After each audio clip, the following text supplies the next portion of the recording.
Back on Tennis Channel Live, and for a while, it was Caroline Wozniacki, then Simona Halep. Who now is the best female player yet to win a major?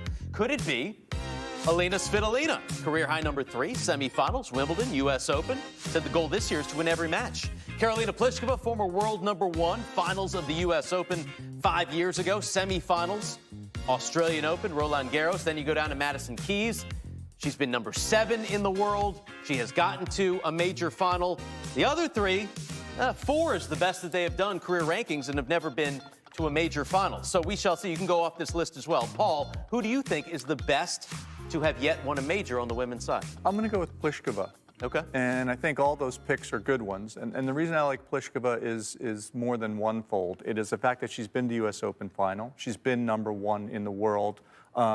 And she's got 16 titles. And I think she's starting to get more and more comfortable being in that elite level. We know that she's got the game. We know that she's got the power. And the fact that she's had those titles under her belt, the fact that she's been number 1, I think she's going to get herself another couple of opportunities. I really do. And on fast courts, I think she's an absolute nightmare to try to play. It's a good pick. I mean, so it's interesting with this question, because when you say the best to have yet won a major, to me, it's just straight up, how high have you been ranked and how far have you gone in majors?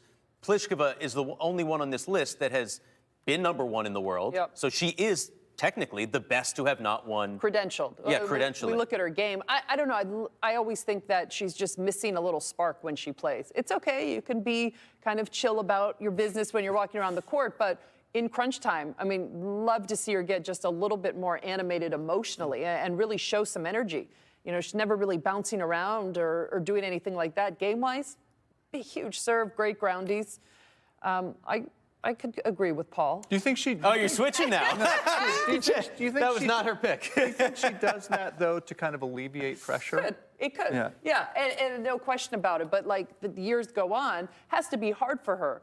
Everything that she's accomplished, you see who has won majors the last couple of years. They've surpassed her, come out of nowhere in Swiatek. There's been a lot of different winners. You're sitting there thinking, wait, why haven't I been able to do that? I've been around longer, been ranked higher, and just hasn't happened. I mean, you could say Iga Swiatek would have never been best to have yet won a major. No. Bianca Andreescu would have never been best to have yet won a major. So these players, Sophia Kenin, would not have fit this category. Wouldn't have been even on the list. Exactly. And then you see the emergence of players like Osaka, who you saw when they were first coming up on tour, and you, I would assume, thought you were better than they were. And then you've seen how much she's improved and how much she's evolved her game.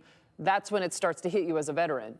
So what do you think about Alina Svitolina? Because at least credential-wise, she seems to be number 2 on this list. That was my pick, and we were talking about it before, both going back and forth. I mean, you could really split hairs with the two. I mean, Svitolina, the same thing.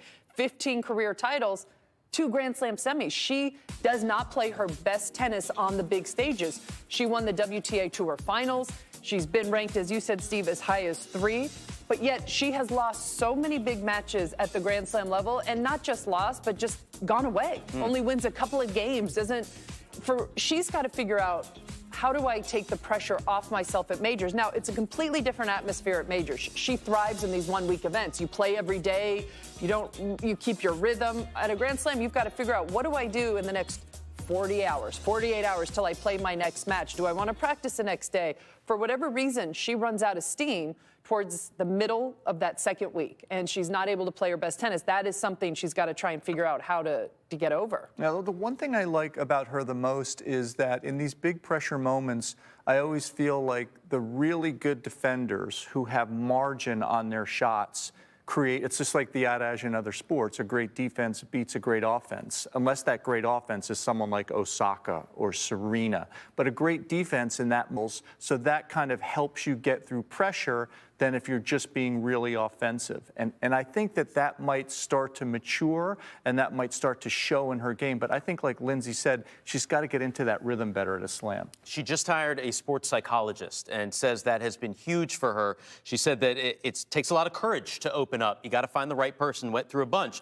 But she's found somebody. We'll see if that sort of mental fortitude, that side of the game, can help her in those clutch moments. She's been to a couple of major semifinals. And it could be just somebody random.